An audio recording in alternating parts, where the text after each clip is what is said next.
surprise to me was coming from another province to study here and then to work here and to come to the most diverse city in the country, and then not the industry that I enter that has such a profound impact on communities and neighborhoods wasn't actually reflective of those communities and neighborhoods. Like, there wasn't the representation at all. And so to me, that was my first surprise to see that, and just to be like, oh, wow. Okay, maybe this is part of the reason why the community impacts that we're seeing aren't necessarily the most positive, particularly in communities of color. And I think when I came in, and certainly all of us here we could talk about why we chose to be in this sector, broadly city building.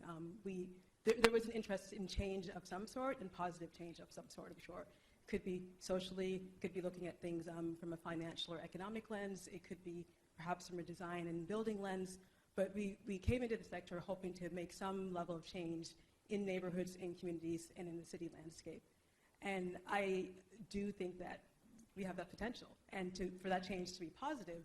However, the voices that are around the table are really, really important. The perspectives that are at the table are really, really important. And I think that was one of the first things that I noticed when I got into the industry, that I'm looking in the mirror and seeing myself, and when I look in the mirror of the industry, it's not reflective of the city.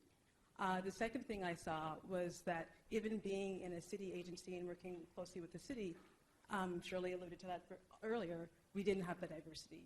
And so I think that was something that was really key. And even if I brought some of that diversity, I worked in a team that we did have some level of diversity compared to how our organization used to be.